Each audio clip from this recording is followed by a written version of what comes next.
హృదయము అన్నిటికంటే మోసకరమైనది. The heart is deceitful above all things. Chapter 5. So దేవుడు చెప్పాడు, మన హృదయం నుంచే అన్నీ పుడతాయని. కోపమైన, ద్వేషమైన, పగైన, ప్రతీకారమైన, సహాయమైన, ఆలోచనైన అన్నీ మన హృదయం నుంచే. ఒక దొంగతనం చేయాలంటే ఫస్ట్ హృదయంలో నిశ్చయించుకుంటాడు దొంగతనం చేయాలి, ఎలా దొంగతనం చేయాలి, ఎప్పుడు దొంగతనం చేయాలని. అలాగే ఏ విషయంలో అయినా కూడా స్టార్ట్ అయ్యేది ఆ హృదయం నుంచే. మనకు తెలియకుండానే మన హృదయం ఎన్ని సంవత్సరాలు మనల్ని మోసపరుస్తుంది. సో మొదటి శత్రువు ఎక్కడో లేడు, మన శరీరంలోనే ఉన్నాడు. మొదటి శత్రువు మన హృదయమే. అందుకే హృదయం మోసకరమైనది, అది వ్యాధికరమైనది. సో మనకు వ్యాధి బీపీ, షుగర్, థైరాయిడ్, కొలెస్ట్రాల్ అని మనం అనుకుంటాము. కానీ అంతకంటే డేంజర్ వ్యాధి అసూయ, అంతకంటే డేంజర్ వ్యాధి లేజినెస్, అంతకంటే డేంజర్ వ్యాధి అసూయ, కోపము, పగ, ప్రతీకారము, ద్వేషము అండ్ లేజినెస్. ఇవన్నీ కూడా మొదలయ్యేది నీ హృదయం నుంచే. మనిషిని నాశనం చేసేది ఈ మన హృదయం నుంచే. అపవిత్రపరిచేది మన హృదయమే. మన హృదయమే మనల్ని అపవిత్రపరుస్తుంది. సో దేవుడు మనల్ని ఆశీర్వదించాలంటే మన ముఖాన్ని చూసి కాదు, మన మనస్సుని చూసి, మన హృదయాన్ని చూసి ఆశీర్వదిస్తాడు.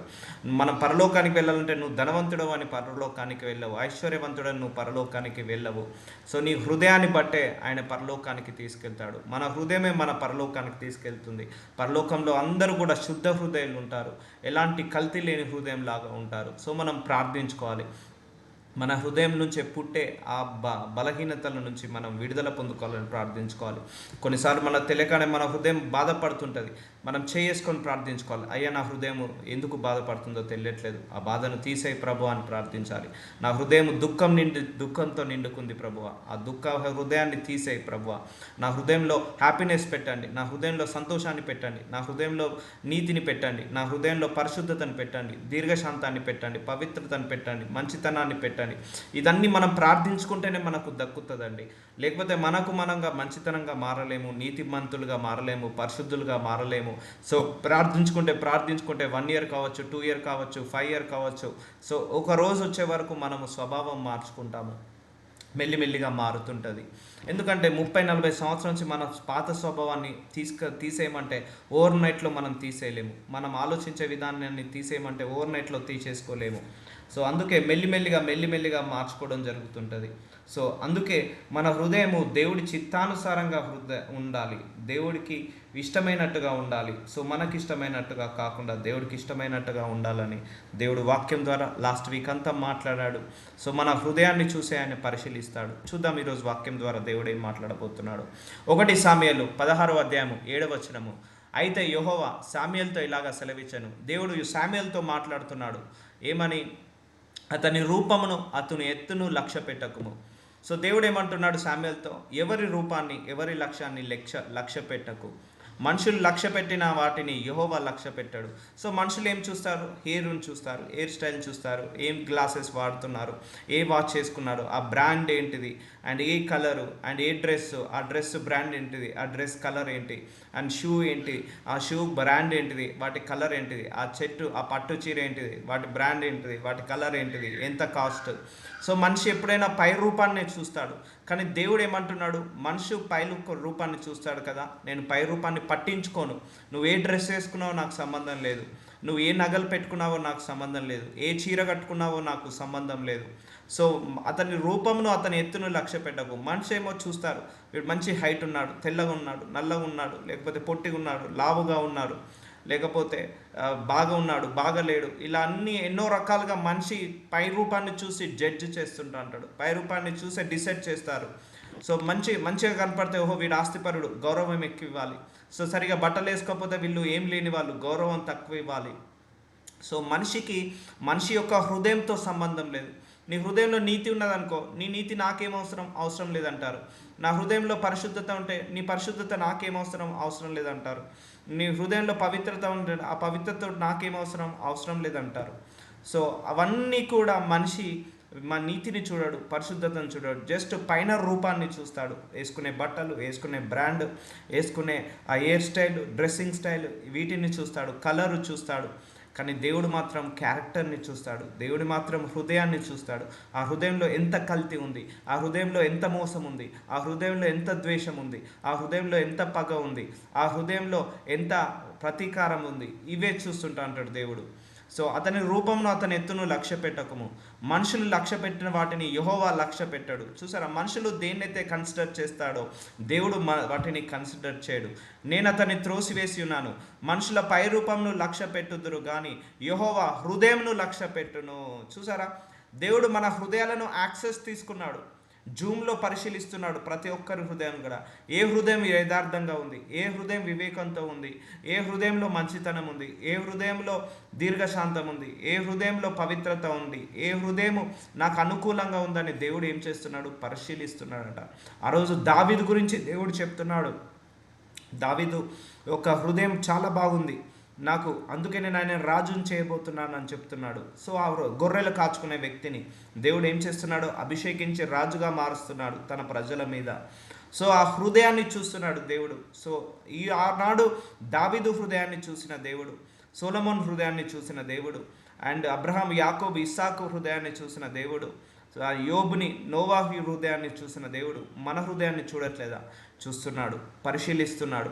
మన హృదయం జూములో ఆయనకు కనపడుతుంది, తేటగా కనపడుతుంది. మన హృదయ అంతరంగములు కూడా ఆయనకు తెలుసు. మన హృదయ అంతరంగంలో కూడా నువ్వు ఎవరిని చెప్పించుకుంటున్నావు, ఎవరిని తిట్టుకుంటున్నావు. సో కోపం వస్తే ఒక మాట నోటితోటి అనేసే, కానీ బూతులు తిట్టద్దు. ఆ కోపం కూడా సూర్యుడు అస్తమించే వరకు క్లోజ్ అయిపోవాలి. దాన్ని నెక్స్ట్ డేకి క్యారీ ఫార్వర్డ్ చేయొద్దు. ఆ కోపం కూడా ఇతరులను బాగుపరిచే కోపము ఎప్పుడు కూడా వ్యర్థం కాదు. అర్థం లేని కోపము వ్యర్థం ఎప్పుడైనా కూడా.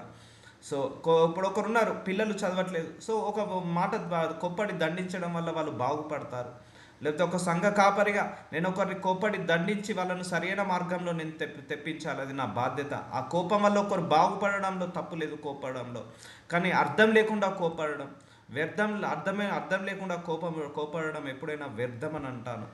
సో అందుకే హ్యాండిల్ చేయాలి, ప్రతి సిచ్యువేషన్ని మనం ఎలా హ్యాండిల్ చేయాలి, ఎలా మనం తీసుకోవాలనేది చూసుకోవాలి. సో దేవుడు ఏమంటున్నాడు, నువ్వు మనుషులందరూ పై రూపాన్ని చూస్తారు కానీ యెహోవా హృదయంను లక్ష్య పెట్టును. సో ఇప్పుడు మన అందరం ఆశీర్వదించబడట్లేదు కొన్ని విషయాల్లో. ఎందుకు? మన హృదయం దేవుడి ముందు తేటగా కనపడట్లేదు. కొన్ని విషయాలలో ఆశీర్వదించబడుతున్నాం, ఎందుకు? దేవుడి ముందు మన హృదయం బాగుంది. అందుకే చాలామంది అంటారు మీరేమైనా కోపంలో ద్వేషం ఉన్న తీసేయండి అని అన్నప్పుడు వాళ్ళు అభ్యంతర పడతారు. లేదు, నేను చిన్నప్పటి నుంచి వరకు ఒక్క పాపం చేయలేదు, ఒక్క తప్పు చేయలేదు, నేను ఎవరిని మోసం చేయలేదు.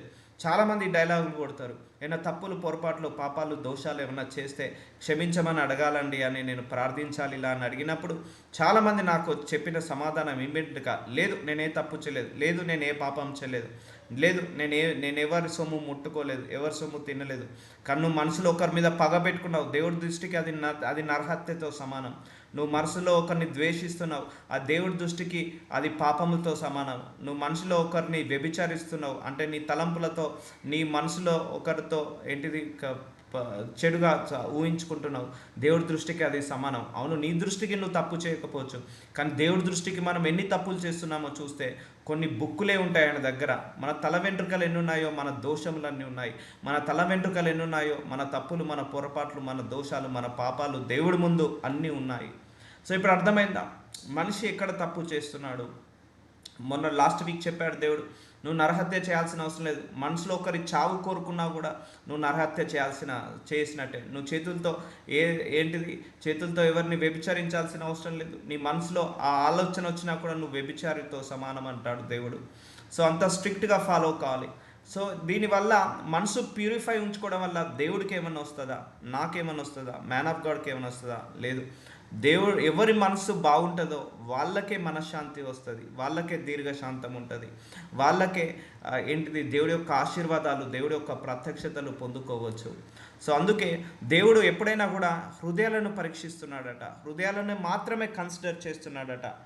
సో ఎవరి హృదయము దేవుడి ముందు నిందారహితుడిగా ఉంటుందో, ఎవరి హృదయము దేవుడి ముందు యథార్థ హృదయంతో ఉంటుందో, ఎవరి హృదయము దేవుడి ముందు మంచిగా కనపడుతుందో, మచ్చలేని మనిషిలాగా ఉంటుందో, సో వాళ్ళు దేవుడి చేత ఆశీర్వదించబడతారు.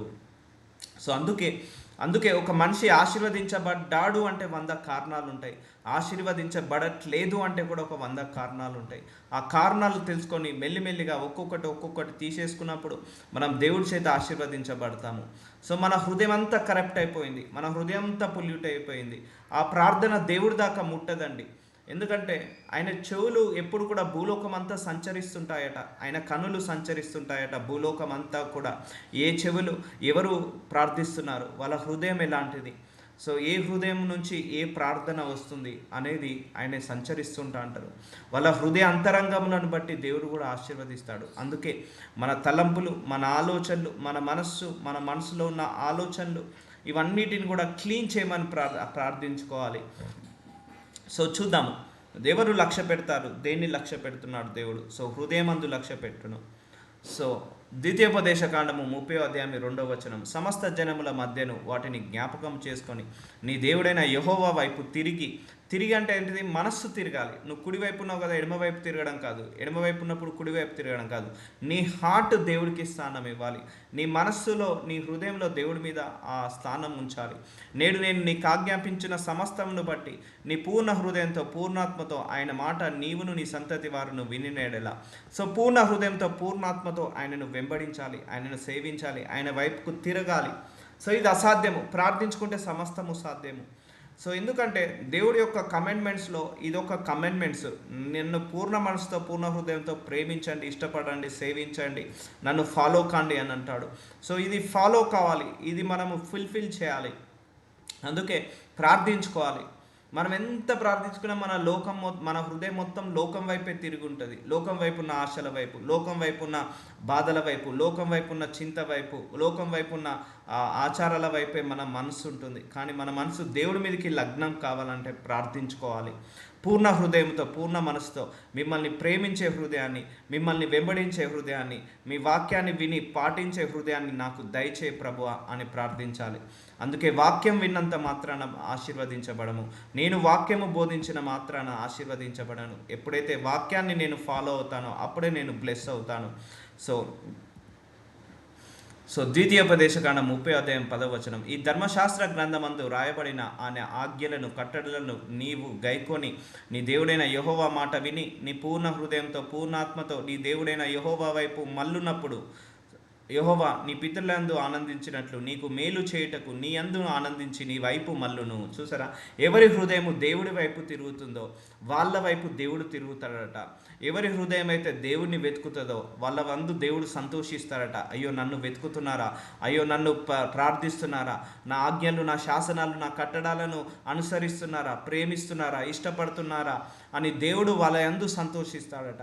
నువ్వు 100 కోట్లు సంపాదించినంత మాత్రం దేవుడు సంతోషించాడు. ఆయన ఫస్ట్ సంతోషించేది ఆయనే. నువ్వు 100 కోట్లు సంపాదించిన, 200 కోట్లు సంపాదించిన జెలస్గా ఫీల్ కానిది, సంతోషించేది ఆయనే. కానీ అంతకంటే ముందు నీ మనస్సు దేవుడికి ఏకమైనప్పుడు, నీ మనస్సు దేవుడి వైపు తిప్పినప్పుడు, నీ హృదయంలో దేవుడికి స్థానం ఉన్నప్పుడు, నీ పూర్ణ హృదయంతో ఆయనను ఇష్టపడుతున్నావు, పూర్ణ హృదయంతో ఆయనతో ప్రేమిస్తున్నావు, పూర్ణ హృదయంతో ఆయనను వెంబడిస్తున్నావు, పూర్ణ హృదయంతో ఆయనను సేవిస్తున్నావు, అప్పుడు దేవుడు వాళ్ళ యందు సంతోషిస్తాడట. అప్పుడు ఆయనే మన వైపు మల్లుతాడట. ఎవరి హృదయము దేవుడి వైపుకు తిరుగుతుందో వాళ్ళ వైపు దేవుడు తిరుగుతాడు. సో గుర్తుపెట్టుకోండి, మనం చర్చ్కి వెళ్తున్నాము కానీ మన హృదయం ఎక్కడ ఉంది?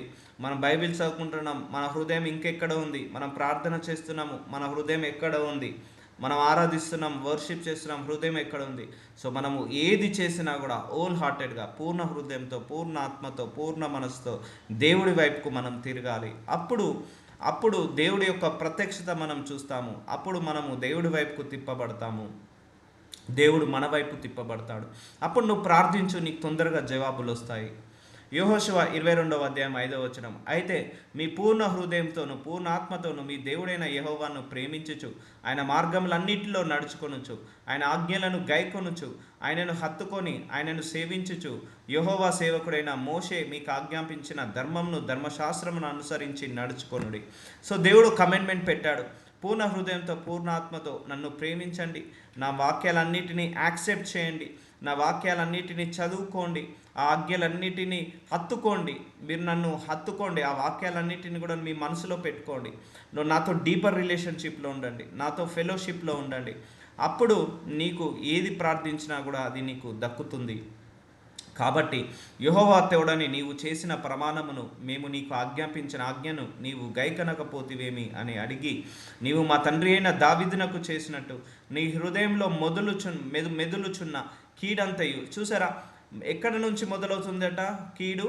హృదయంలో నుంచి మొదలవుతుందట. మెదులుచున్న కీడంతయు నీకు తెలియను, నువ్వు చేసిన కీడు యెహోవా నీ తల మీదకే రప్పించును. చూసారా, మన హృదయంలో వచ్చే కీడే మన మీదకి వస్తుంది. మన హృదయంలో నుంచి వచ్చే కోపమే మన మీదకి వస్తుంది. మన హృదయంలో నుంచి వచ్చే పాపమే మన మీదకి వస్తుంది. మన హృదయంలో నుంచి వచ్చే ద్వేషము, పగ, ప్రతీకారమే ఏమవుతుంది? మన తల మీదకి వచ్చేస్తుందట. దావీదునకు చేసినట్టు నీ హృదయంలో మెదులుచున్న కీడంతయు. చూసారా, ఎక్కడ మెదులుతుందట? హృదయంలో. కీడు ఎక్కడి నుంచి వస్తుంది? హృదయం నుంచి. చెడు ఎక్కడి నుంచి వస్తుంది? హృదయం నుంచి. ద్వేషం ఎక్కడి నుంచి వస్తుంది? హృదయం నుంచి. ఆ వ్యభిచారపు తలంపులు మన హృదయం నుంచి. పాపపు తలంపులు మన హృదయం నుంచి. దొంగతనం చేయాలన్న తలంపు మన హృదయం నుంచి. అక్కంచే మెదులుతున్నాయట. సో ఆ తలంపు వచ్చినప్పుడే దేవుడికి తెలిసిపోతుందండి మన తలంపు ఏంటిది, ఆ హృదయంలో ఏం ఆలోచిస్తుంది, ఎలా ఆలోచిస్తుంది. మనం బయటికి ఏం చేయట్లేదు, అంటే నువ్వు నరహత్య చేయట్లేదు, కానీ నీ హృదయంలో ఒకరు చనిపోవాలని శపించుకుంటున్నావు. అప్పుడు నీ హృదయంలోనే నువ్వు నరహత్య చేసినట్టు దేవుడి దృష్టికి. సో అలా హృదయం అలా చెడిపోయింది, కరెక్ట్ అయిపోయింది. దేవ నన్ను ఆశీర్వదించంటే ఆయన ఆశీర్వదిస్తాడా? దేవ నన్ను స్వస్థతపరచంటే స్వస్థతపరుస్తాడా? స్వస్థతపరడు కదా. సో అందుకే హృదయంలో మొదలుచున్న కీడంతయు నీకు తెలియను, నీవు చేసిన కీడు యెహోవా నీ తల మీదకే రప్పించును. సో మన కీడు, మన మోసము అదే మన తల మీదకి వస్తున్నాయట. సో ఇప్పుడు చెప్పండి, as per the Bible who is your first enemy? Your heart. మన హార్టే మన మొదటి శత్రువు యాజ్ పర్ ద బైబిల్. అందుకే అది అన్నిటికంటే మోసకరమైనది. ఇన్ని సంవత్సరాల్లో ఎంతగా మోసం చేసిందో చూడండి, మన హృదయమే. సో ఎవరి హృదయం చూసినా కూడా ఎంతో కొంత కల్తీ, ఎంతో కొంత మోసము, ఎంతో కొంత ద్వేషము, ఎంతో కొంత పగ, ఎంతో కొంత ప్రతీకారము. అందుకే ఈ రోజు నుంచి మన హృదయాన్ని మనము ప్రేయర్ చేసుకొని క్లీన్ చేయాలి. మనం మార్నింగ్ లేవగానే మన శరీరాన్ని శుద్ధి చేసుకుంటాం, మన నోటిని శుద్ధి చేసుకుంటాం, మనం తిన్న పదార్థాలను, ఆ గిన్నెలన్నిటిని కూడా శుద్ధి చేసుకుంటాం, ఇల్లును శుద్ధి చేసుకుంటాం. అంతకంటే ముఖ్యంగా మార్నింగ్ లేవగానే మన హృదయాన్ని శుద్ధి చేసుకోవాలి. అయ్యా నా తల నుంచి అరికాళ్ళ వరకు నా శరీరంలో ఉన్న ప్రతి లోపాన్ని తీసివేయి ప్రభువా, ప్రతి బలహీనతను తీసివేయి ప్రభువా. మచ్చలు ఫలించని తీగలు ఎన్నున్నా కూడా వాటన్నిటిని తీసివేయండి. నా హృదయంలో ఎలాంటి చెడున్నా, కీడున్నా, దుర్బుద్ధి ఉన్నా, దురాశ ఉన్నా అన్నిటిని క్లీన్ చేయండి. Clean my heart, clean my mind, clean my soul, clean my spirit, clean my body, clean every part of my body, clean every part of my family, clean every part of my house అని ఇలా ప్రార్థించుకోవాలి. మెల్లిమెల్లిగా మన స్వభావం మారుతుంటుంది, మన లక్షణాలు మారుతుంటాయి. ఆ పాత స్వభావం నుంచి డెలివరెన్స్ పొందుకుంటాము. ఇవన్నీ కూడా డెలివరెన్స్ కావాల్సిందే, హీలింగ్ రావాల్సిందే. సో మనం ఇప్పటి వరకు పై రూపాన్ని మాత్రమే శుద్ధి చేసుకున్నాము. సో ఇప్పుడు మన శరీరంలో మంచి హెడ్ బాత్ చేసాము, మంచి బాడీ బాత్ చేసాము, మన కుటుంబాన్ని కూడా మంచిగా నీట్గా పెట్టుకున్నాము. కానీ inner side of our body ఉంటుంది కదా, మన ఇన్నర్ సైడ్ ఆఫ్ బాడీలో ఏముంటుంది? హార్ట్లో ఉన్న తలంపులు, ఆలోచనలు, ఇమాజినేషన్స్, విజన్స్, మన హృదయం లోపల ఉన్న ఆలోచనలు, ఆ చెడు కీడు, మన ఆత్మలో ఉన్న చెడు కీడు అంతా కూడా అది ఇన్నర్ సైడ్ ఆఫ్ బాడీ. అది క్లీన్ చేసుకోమని దేవుడు చెప్తున్నాడు. అది ఒక ప్రార్థన మాత్రమే జరుగుతుంది. మన హృదయంలో ఎంత కీడు ఉందో, ఎంత మోసం ఉందో అది ఏ స్కానింగ్ రిపోర్ట్లో కనపడదు, ఏ డాక్టర్ అనలైజ్ చేయలేడు. అది కేవలము ప్రేయర్ చేసుకున్నప్పుడే క్లీన్ చేసుకోవాలి. సో ఇప్పటి వరకు అవుటర్ బాడీని మనం క్లీన్ చేసుకున్నాం మనుషులకు మంచిగా కనపడాలని. కానీ ఇప్పటి నుంచి మనము ఇన్నర్ సైడ్ ఆఫ్ బాడీని క్లీన్ చేసుకుందాం, దేవుడికి మంచిగా కనపడాలని, దేవుడి దృష్టికి. సో అంతే కదా, ఇప్పటి వరకు మనం ఎక్కడన్నా కాన్సన్ట్రేషన్ పెట్టామా? మనం ఇంటికి ఎవరైనా వస్తే ఫంక్షన్ ఉన్నదని, లేకపోతే ఎవరైనా వస్తారని మంచి డ్రెస్ వేసుకున్నాం, మంచి నగలు పెట్టుకున్నాం, మంచిగా అందంగా అలంకరించుకున్నాము మన పై రూపాన్ని మనుషులకు నచ్చేటట్టుగా. కానీ దేవుడికి అది అవసరం లేదు, దేవుడికి అది సంబంధం లేదు. దేవుడికి ఏది కావాలి? నీ ఇన్నర్ సైడ్ ఆఫ్ బాడీ, నీ ఇన్నర్ సైడ్ బాడీలో ఉన్న ఆ తలంపులు, ఆ ఆలోచనలు, అవన్నీ నుంచి విడుదల పొందుకొని ఆ ఇన్నర్ సైడ్ ఆఫ్ బాడీ అలంకరించుకోమంటున్నాడు దేవుడు. మన హృదయాన్ని అలంకరించుకోమంటున్నాడు, మన మనస్సులను, ఆలోచనలను అందంగా అలంకరించుకోండి అంటున్నాడు. క్లీన్ చేసుకోండి. బాహ్య దేహము అంటే ఎట్లా శుద్ధీకరించుకున్నామో, ఎలా క్లీన్ చేసుకున్నామో, ఎలా పరిశుద్ధపరచుకున్నామో పై శరీరము, అలాగే లోపలి శరీరం కూడా మీరు క్లీన్ చేసుకోండి, లోపలి శరీరం కూడా మీరు శుద్ధీకరించుకోండి అని దేవుడు చెప్తున్నాడు. సో అది నాకు ఇష్టము. సో ఇప్పటి వరకు నీవు చేసిన కీడు యెహోవా నీ తల మీదకే రప్పించును. నేను చాలా సందర్భాల్లో చెప్పాను, మనం చేసేటి అన్ని దేవుడు మన ఒళ్ళోనే వేస్తాడు. మనం చేసే తప్పులు మన ఒళ్ళోనే వేస్తాడు. మనం చేసే దోషాలు మన ఒళ్ళోనే వేస్తాడు.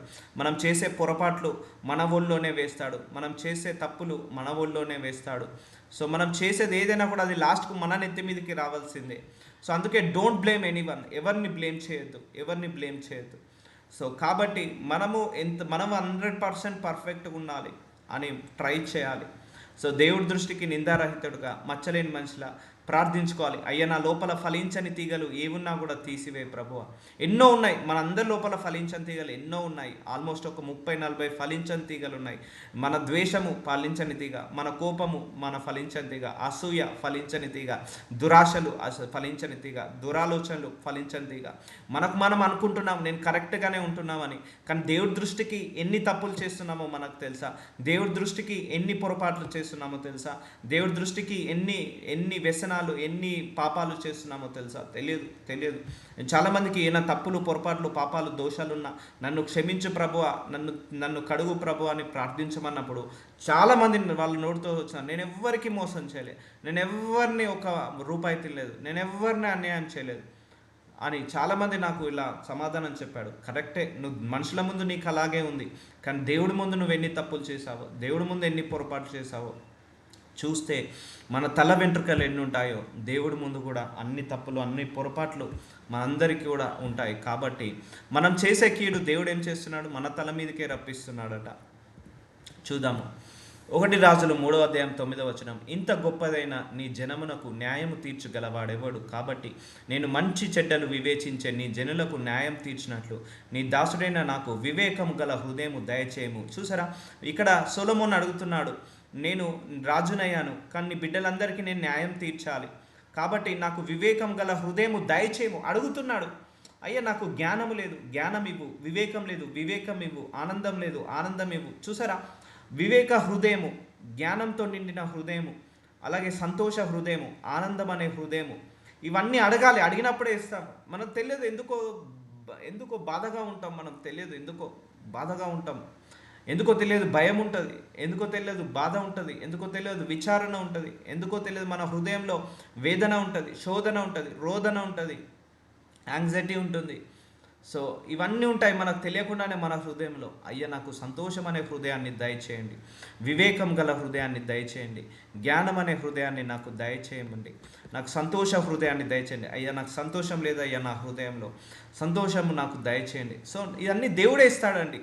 నువ్వు జ్ఞాన హృదయం ఇచ్చేది దేవుడే, నీ హృదయంలో వివేకం పెట్టేది ఆయనే, నీ హృదయంలో దీర్ఘశాంతాన్ని పెట్టేది ఆయనే, నీ హృదయంలో మనశ్శాంతిని పెట్టేది ఆయనే, నీ హృదయంలో మంచితనాన్ని పెట్టేది ఆయనే, ప్రేమను పెట్టేది ఆయనే, కరుణను పెట్టేది ఆయనే, కృపను పెట్టేది ఆయనే, నీ హృదయంలో నీతిని, పరిశుద్ధతను అన్నీ ఆయనే పెడతాడు.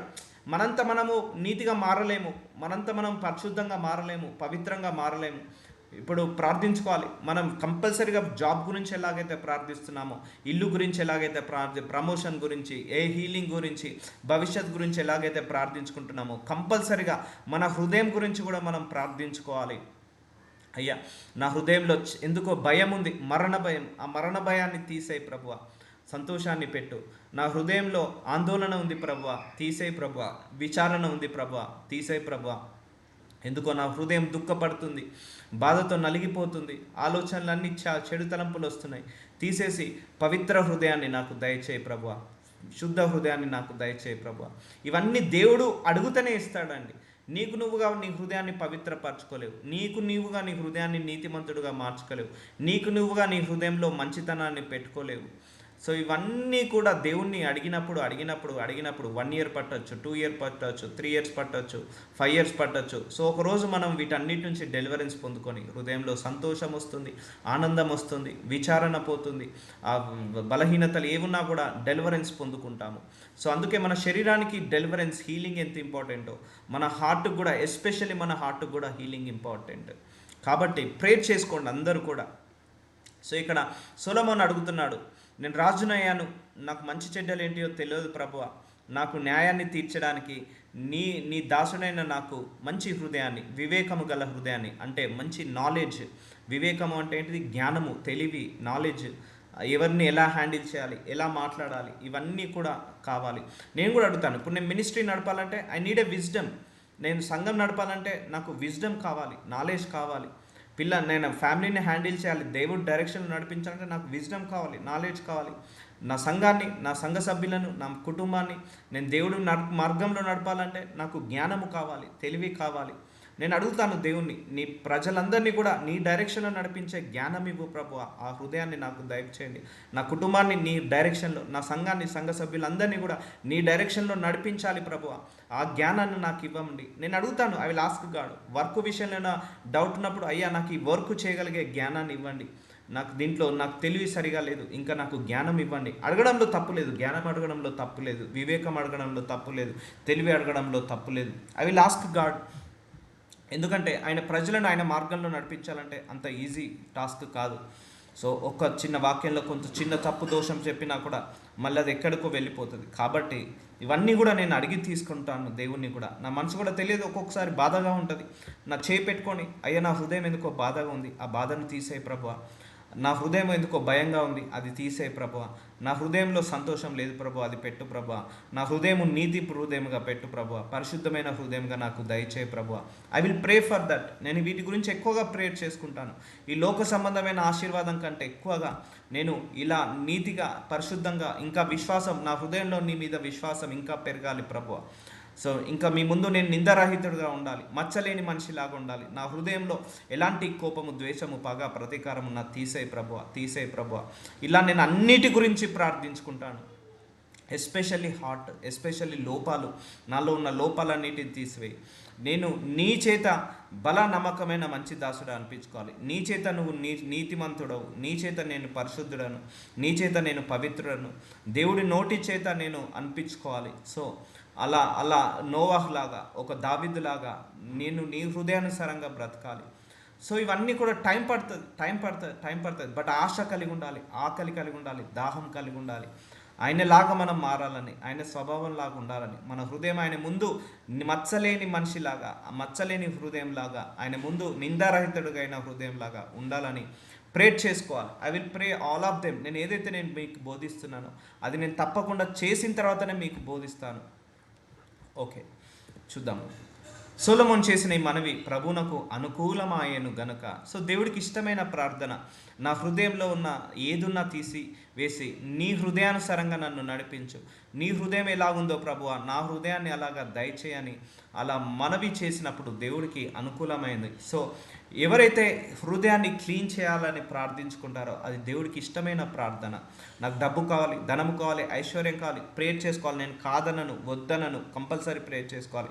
దానికంటే ముందుగా దీని గురించి ప్రార్థించుకోవాలి. అయ్యా నా హృదయము నీ హృదయానుసారంగా ఉండాలి, నీ చిత్తానుసారంగా నేను నడవాలి, నా హృదయంలో నీ వాక్యం ఉండాలి, నా హృదయంలో నీ తలంపులు ఉండాలి, నా హృదయంలో నీ ప్రేమ, నీ కరుణ, నీ కృప, నీ వాత్సల్యము, నా హృదయంలో నీ దీర్ఘశాంతము, నా హృదయంలో నీ నీతి, నీ పరిశుద్ధత, పవిత్రత ఉండాలి ప్రభువా అని ఇలా ప్రార్థించుకున్నప్పుడు మెల్లిమెల్లిగా నీ హృదయము మారుతుంటుంది, ట్రాన్స్ఫర్మేషన్ అవుతుంటుంది.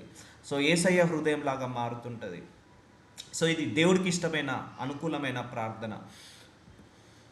సో 1 రాజులు 3:11 దేవుడు అతనికి ఇలాగా సెలవిచ్చెను, దీర్ఘాయువునైనను ఐశ్వర్యునైనను నీ శత్రుల ప్రాణమునైనా అడగక న్యాయములను గ్రహించుటకు వివేకం అనుగ్రహించమని నీవు అడిగితివి. సో చూసావా, నువ్వు డబ్బు అడగట్లేదు, ఐశ్వర్యం అడగట్లేదు సొలొమోను, నీ శత్రువుల ప్రాణమును అడగట్లేదు, కానీ నీ బిడ్డలకు నేను రైట్ డైరెక్షన్లో నడవాలి, నాకు ఆ వివేకమైన హృదయాన్ని, జ్ఞానమైన హృదయాన్ని అడిగావు కదా, అడిగితివి గనుక నీవు ఇలాగా అడిగినందున నీ మనవి ఆలకించుచున్నాను. సో నువ్వు వివేకం కలిగిన హృదయం అడిగావు, బుద్ధి కలిగిన వివేకం అడిగావు.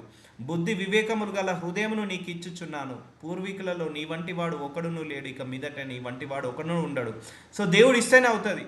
ఆ బుద్ధి కలిగిన హృదయము, వివేకం కలిగిన హృదయము, సంతోషమైన హృదయము, ఆనందమైన హృదయము, దీర్ఘశాంతం కలిగిన హృదయము, పవిత్ర పరిశుద్ధత అయిన హృదయము, ఇవన్నీ దేవుడు ఇస్తేనే అవుతుంది. మనకు ఆ శక్తి లేదు. అండ్ ఓపెన్ హార్ట్ సర్జరీ చేసుకొని ఈ హార్ట్ తీసి ఇంకో హార్ట్ పెట్టినా కూడా అది రాదు.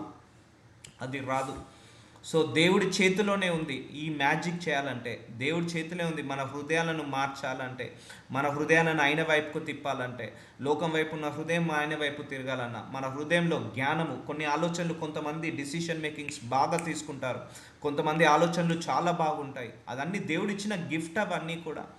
సో కొంతమంది రాంగ్ డిసిషన్స్ తీసుకుంటారు, కొంతమంది రైట్ డిసిషన్స్ తీసుకుంటారు, క్విక్ డిసిషన్స్ తీసుకుంటారు, కొంతమంది చాలా నాలెడ్జబుల్గా ఆలోచిస్తారు, కొంతమంది వైస్ మ్యాన్గా ఆలోచిస్తారు. ఇవన్నీ కూడా దేవుడు ఆ హృదయంలో పెడతాడట. సో బుద్ధి వివేకము గల హృదయం నీకు ఇచ్చుచున్నాను. సో దేవుడు ఇస్తేనే అవుతుందండి. నీ హృదయంలో ఈరోజు భయం ఉందా, మరణ భయం, అడుగు దేవుణ్ణి, ఆ మరణ భయాన్ని తీసేస్తాడు. నీ హృదయంలో కోపం ఉందా, ద్వేషం ఉందా, అడుగు దేవుణ్ణి, దాన్ని తీసేసి మారుస్తాడు, అమరుస్తాడు. సో నీ హృదయము లోకానుసారంగా బ్రతుకుందా, సో అడుగు దేవుణ్ణి, ఆ లోకానుసారమైన హృదయాన్ని తీసేసి ఆయనను తెలుసుకునే హృదయం ఇస్తాడు. సో ఇవన్నీ నేను అడుగు తీసుకున్నాను, ఇవన్నీ కూడా నేను అడిగి అడిగి అడిగి తీసుకున్నాను. టైం పట్టింది, ప్రేయర్ చేశాను, అండ్ దానికి తగ్గట్టుగా శ్రమలు వచ్చాయి, దానికి తగ్గట్టుగా పరీక్షలు వచ్చాయి, ఓర్చుకున్నాను, నేర్చుకున్నాను, ఇంకా తగ్గించుకున్నాను, ఇంకా దేవుడి వైపు తిరుగుతున్నాను, ఇంకా ఇంకా లోపాలు ఉంటే తీసివే ప్రభువా. ఎక్కువ నా ప్రేయర్ ఇదే ఉంటుంది. అది కూడా నా గొప్పతనం కాదు, నా పరిశుద్ధాత్మ దేవుడు నా లోపల ఏ బలహీనతలు ఉన్నాయో తెలుసు. ఆ బలహీనతలన్నిటి నుంచి ప్రేయర్ చేయించి వాటన్నిటిని కూడా తీసేసి నన్ను హీల్ చేసి నా ద్వారా ఇప్పుడు ఈ వాక్యము ప్రకటించి మిమ్మల్ని హీల్ చేస్తున్నాడు. సో ఇదంతా హోలీ స్పిరిట్ గాడ్ లీడింగే. సో లేకపోతే మనందరం కూడా లోకంలో ఉన్నాం కాబట్టి ఫస్ట్ పెళ్ళి, ఇల్లు, ధనము, ఐశ్వర్యము, జాబు, ప్రమోషను, వీటి గురించే ప్రేర్ చేసుకుంటాం. కానీ ఇలా ఆత్మీయ జీవితం గురించి ప్రార్థించుకోవాలంటే పరిశుద్ధాత్మ దేవుడి సహాయం లేకపోతే మనం ప్రార్థించలేము. So holy spirit God lead బట్టి ఇవన్నీ ప్రేయర్ చేయడం జరిగింది. సో నాకు తెలియకుండానే ఇవన్నీ కూడా ప్రేయర్ చేయడం జరిగింది. సో నేను డెలివరెన్స్ పొందుకున్నాను, ఇంకా పొందుకుంటున్నాను. సో ఇప్పుడు ఒక వాక్యం చెప్పాలంటే ఫస్ట్ మనం చేసి, మనం అనుభవించి, ఆ వాక్యంలో నుంచి వచ్చిన టెస్టిమోనీ నుంచి మనం వాక్యం చెప్పాలి. అంతేకాని మీకు చేసి నేను చేయకపోతే అది తప్పు, నేను చేసిన తర్వాత మీతో చేయించడం అది కరెక్ట్. అది ఒక నాయకుడి లక్షణాలు. సో నీ వంటి వాడు ఒకడు లేడు, ఇక మీదట నీ వంటి వాడు ఒకటి ఉండడు. చూసారా, జ్ఞానం అడిగినందుకు, తెలివి అడిగినందుకు ఈ భూలోకంలో నీలాంటి రాజు ఇక ఉండడు, ఇక ఉండబోడు. ఇప్పటికి కూడా సొలొమోన్ లాంటి రాజు లేడిగా భూలోకంలో. దేని గురించి అడిగినప్పుడు, దేవుని చిత్తానుసారమైన హృదయాన్ని అడిగినప్పుడు, వివేకం అడిగినప్పుడు, ఐ విల్ ఆస్క్ గాడ్, అయ్యా నీ బిడ్డలందరినీ నీ డైరెక్షన్లో నడిపించాలి, నాకు ఆ విజ్డమ్ని ఇవ్వండి, ఆ నాలెడ్జ్ని ఇవ్వండి, నీ వాక్యానుసారంగా నీ జనాలను నడిపించాలి, నాకు ఆ జ్ఞానం ఇవ్వండి. అది ఇస్తేనే నాకు దక్కుతుంది, అది అడుగుతేనే నేను పొందుకుంటాను, అది పొందుకుంటేనే నేను చేయగలుగుతాను. లేకపోతే లోకం వైపు ఉన్న ప్రతి హృదయాన్ని ఆయన వైపుకి ఎలా తిప్పగలుగుతాము? తిప్పలేము కదా. ఆ జ్ఞానం దేవుడు నాకు ఇస్తున్నాడు కాబట్టి, అది అడుగుతున్నాము కాబట్టి, పరిశుద్ధాత్మ వీటి మీద కేంద్రీకరించమన్నాడు కాబట్టి వీటి మీద కేంద్రీకరించి ప్రార్థన చేపించుకుంటున్నాడు. మరియు నీవు ఐశ్వర్యమును, ఘనతమును ఇమ్మని అడగకపోయినను నేను వాటిని కూడా నీకు ఇచ్చుచున్నాను. చూసారా, నువ్వు ధనం అడగకు, ఐశ్వర్యం అడగకు, నీ హృదయాన్ని క్లీన్ చేయమని అడుగు. నువ్వు అడగకుండా నేను ఇస్తాను అంటున్నాడు. ఆ రోజు సొలొమోన్ అదే అడిగాడు. ధనం అడగలేదు, ఐశ్వర్యం అడగలేదు, శత్రువుల ప్రాణం అడగలేదు, విజయం అడగలేదు, ఏది అడగలేదు. నా హృదయము నీ బిడ్డలకు న్యాయం తీర్చాలి, నా హృదయంలో నీ బిడ్డలకు వివేకాన్ని ఇవ్వాలి, నా ద్వారా ఒకడు 10 మందికి మంచి జరగాలి, 10 మందికి న్యాయం జరగాలని ప్రేర్ చేసుకున్నప్పుడు దేవుడు దాన్ని అనుగ్రహించాడు. ప్లస్ ఇక నువ్వు ధనం, ఐశ్వర్యం కూడా అడగట్లేదు కదా సొలొమోను, అది నేను బోనస్గా ఇస్తా అంటున్నాడు. సో ఇప్పుడు అర్థమైందా? నువ్వు ఏది అడగాలి? నువ్వు ధనం, ఐశ్వర్యం కాదు అడగాల్సింది, ఫస్ట్ నీ హృదయాన్ని క్లీన్ చేయమని అడగాలి, నీ హృదయంలో వివేకం పెట్టమని అడగాలి, నీ హృదయంలో మనశ్శాంతి, పవిత్రత, పరిశుద్ధత పెట్టాలి. అయ్యా నా హృదయం నీకు హృదయానికి మ్యాచ్ అయిపోవాలి. అప్పుడు ఆయన సంతోషిస్తాడు, అప్పుడు ఆయన నీ వైపుకు తిరుగుతాడు, అప్పుడు ఆయన ఆనందపడతాడు. ఓహో నా బిడ్డ నా హృదయాన్ని కోరుకుంటున్నాడు, ఓహో నా బిడ్డ నా హృదయానుసారంగా నడవాలని ఆశపడుతున్నాడు. సో ఇప్పుడు నువ్వేం అడగకు, నేనే నీకు ఇస్తాను అంటున్నాడు. సో ఇక్కడ సొలొమోను ఐశ్వర్య, ఘనత ఇమ్మని నేను అడగకపోయినాను, నేను వాటిని కూడా ఇచ్చుచున్నాను, అందువలన నీ దినములు అన్నట్టు రాజులలో నీ వంటి వాడు ఒకనైనా నువ్వు ఉండడు. చూసారా, ఆయన ప్రేయర్ చూడండి. నువ్వు ఎలా ప్రేయర్ చేస్తే, అందుకే దీన్ని ప్రార్థించే జ్ఞానం అంటారు. ఏది ప్రేయర్ చేస్తే నీకు ఆశీర్వాదం వస్తుందో, ఎలా ప్రేయర్ చేస్తే ఆశీర్వాదం వస్తుందో అలా ప్రేయర్ చేయాలి. గుర్తుపెట్టుకోండి, నేను చాలా సందర్భాల్లో కూడా మీకు బోధించడం జరిగింది, ప్రార్థించే జ్ఞానము చాలా ఇంపార్టెంట్. నీకు ఒక ప్రార్థనకు జవాబు రాకపోతే నువ్వు ఇమ్మీడియట్గా దేవుని అడగాలి, నేను ఎందుకు పొందుకోవట్లేదు ప్రభువా, నాలో ఉన్న లోపం ఏంటి, నాలో ఉన్న బలహీనత ఏంటి. నేనంతే, ఏదైనా ప్రార్థనకు జవాబు రాకపోతే నేను అడుగుతా, వాట్ ఈజ్ మై ఫాల్ట్, అయ్యా నువ్వు ఎందుకు ఇస్తలేవని నేను దేవుణ్ణి క్వశ్చన్ అడగను. ఆయన సిద్ధంగా ఉన్నాడు అన్ని ఇవ్వడానికి. నీకు ప్రార్థనకు జవాబు రాకపోతే నేను ఎక్కడ తప్పు చేస్తున్నాను, wherever I am going wrong, correct me, teach me, guide me, నేను ఎక్కడ పొరపాటు చేస్తున్నాను, నేను ఎక్కడ తప్పు చేస్తున్నాను, నేను ఇంకా ఎక్కడ లోపం ఉంది నా లోపల గుర్తించు ప్రభు, బయలుపరచు ప్రభు అన్నప్పుడు దేవుడు చెప్తుంటా అంటాడు, పరిశుద్ధాత్మ దేవుడు దీని గురించి ప్రార్థించుకో, ఈ బలహీనత ఉంది, ఆ బలహీనత ఉంది. సో దీన్ని ప్రార్థించే జ్ఞానము, ఆ బలహీనతను తీసేసుకున్నాం అనుకో ఆటోమేటిక్గా నీకు ఆ బ్లెస్సింగ్ వచ్చేస్తుంది. ఆ లోపం తీసేసుకున్నాం అనుకో ఆటోమేటిక్గా ఆ బ్లెస్సింగ్ వస్తుంది. నీ మనసు నిండా ఒక 10 మంది మీద పగబట్టుకొని ఉన్నావు, నువ్వు ప్రార్థన చేస్తున్నావు హీలింగ్ గురించి, డెలివరెన్స్ గురించి, ప్రాస్పారిటీ గురించి, అవి రావు. సో ఆ మనసులో ఆ 10 మంది నుంచి పగను తీసేసుకో, క్షమించే గుణాన్ని పెట్టుకో, అప్పుడు నీకు హీలింగ్ వస్తుంది, డెలివరెన్స్ వస్తుంది, ప్రాస్పారిటీ వస్తుంది. అర్థమవుతుందా? సో ఇది ప్రార్థించే జ్ఞానము. సో నువ్వు దేన్ని అడిగితే నువ్వు ఎలా ఆశీర్వదించబడతావో దాన్ని అడగాలి. సో ఇప్పుడు అడగాల్సింది ఏంటి? మనం హృదయం. ఇన్ని రోజులు రాంగ్ ప్రేయర్ చేసామా, రైట్ ప్రేయర్ చేసామా? రాంగ్ ప్రేయర్ చేసాము. అర్థమవుతుందా? సో ఇలా రాంగ్ ప్రేయర్ చేయడం వల్ల నువ్వు ధనం గురించి అడుగుతున్నావు, ఐశ్వర్యం గురించి అడుగుతున్నావు, ఘనత గురించి అడుగుతున్నావు, ప్రమోషన్ గురించి అడుగుతున్నావు, కానీ నువ్వు పొందుకోవట్లేదు. సో ఇది దేవుడి చిత్తం కాదని వదిలేస్తున్నావు. కానీ అంతకంటే ముందు దేవా, నా హృదయం నీ ముందు నిందారహితుడుగా ఉండాలి, నా హృదయాన్ని క్లీన్ చేయండి, నాలో హృదయంలో ఉన్న చెడుని తీసేయండి అని ఇట్లా తీసేసుకున్నావు అనుకో, అప్పుడు దేవుడు నీ హృదయానుసారంగా ఆయన ఆశీర్వదిస్తాడు. ఇంతకుముందు వాక్యంలో ఏం చెప్పాడు దేవుడు? నేను మనుషుల పై రూపాన్ని చూడను, హృదయాన్ని మాత్రమే చూస్తాను, ఆ హృదయాన్ని చూసే ఆశీర్వదిస్తానని దేవుడు డిక్లరేషన్ ఇచ్చాడు. కాబట్టి ఇన్ని రోజుల కాంచి మనం రాంగ్ ప్రేయర్స్ చేసుకున్నాం. అందుకే ఎక్కువ మట్టుకు కూడా బలహీనతల గురించి ప్రేయర్ చేసుకోవాలండి. మన ఆలోచనలు, మన తలంపులు, మన హృదయంలో ఉన్న తలంపులు, మన శరీరం లోపల ఉన్న ఆలోచనలు, మన ప్రవర్తన, ఇవన్నిటి గురించి ప్రార్థించుకోవాలి. అప్పుడు దేవుడికి అంటాడు, నువ్వు వీటన్నిటి గురించి ప్రార్థిస్తున్నావు కదా, నేనే నీకు జాబ్ ఇస్తా, నేనే నీకు ఇల్లు ఇస్తా, నేనే నీకు వీసా ఇస్తా, నేనే నీకు ప్రమోషన్ ఇస్తా, నేనే నీకు ధనం ఇస్తా, నేనే నీకు ఐశ్వర్యం ఇస్తా. కానీ మనం అడగాల్సింది ఏం అడుగుతాము? వీటిని పక్కా పెట్టేసి కోపాన్ని, ద్వేషాన్ని, పగను, అన్ఫర్గివ్నెస్ వల్ల చాలా బ్లెస్సింగ్స్ బ్లాక్ అవుతాయండి. క్షమించకపోతే అది మనకే అసూయ వల్ల మనకు చాలా ఆశీర్వాదాలు కోల్పోతాము. సో ఈ అసూయ తీసేయన్నప్పుడు నీకు బ్లెస్సింగ్స్ వస్తాయి. నీ యొక్క అన్ఫర్గివ్నెస్ హార్ట్ తీసేయమన్నప్పుడు అప్పుడు నీకు బ్లెస్సింగ్స్ స్టార్ట్ అవుతాయి. సో ఇప్పుడు అర్థమవుతుందా ఎక్కడ ప్రేయర్ చేయాలి? ఎక్కడ కొడితే మనకు ఏంటిది కుంభకోణం తగులుతుంది అంటారు చూసారా? ఏది పట్టుకుంటే, ఏ నాడి పట్టుకుంటే మనకు పని అవుతుందో, ఎక్కడ పట్టుకుంటే పని అవుతుందో అక్కడ పట్టుకోవాలి. సో దేని మీద ప్రార్థిస్తే పని అవుతుందో దాని మీద ప్రార్థించుకోవాలి. సో అది. So will continue tomorrow. Lord Jesus, I thank you so much for your word of God, my Lord. అయ్యే ఇప్పటివరకు we did a wrong prayers, my Lord. మీ చిత్తానుసారంగా అడగలేదు, మీ హృదయానుసారంగా అడగలేదు తండ్రి. ఈరోజు నుంచి అడుగుతున్నాము తండ్రి, మా హృదయంలో ఉన్న ప్రతి దురాశల నుంచి విడుదల కలిగించండి అయ్యా. మేము ఇప్పటివరకు పై రూపాన్నే అలంకరించుకున్నాము, పై రూపాన్నే శుద్ధి చేసుకున్నాము. ఈరోజు నుంచి మేము మా ఇన్నర్ పార్ట్ ఆఫ్ మై బాడీని, ఇన్నర్ పార్ట్ ఆఫ్ మై హార్ట్ని, ఇన్నర్ పార్ట్ ఆఫ్ అవర్ సోల్ని, స్పిరిట్ని అండ్ థాట్స్ని క్లీన్ చేసుకొని శుద్ధీకరించుకునే శక్తిని మా అందరికీ కూడా దయచేయమని యేసు నామంలో ప్రార్థిస్తున్నాము తండ్రి.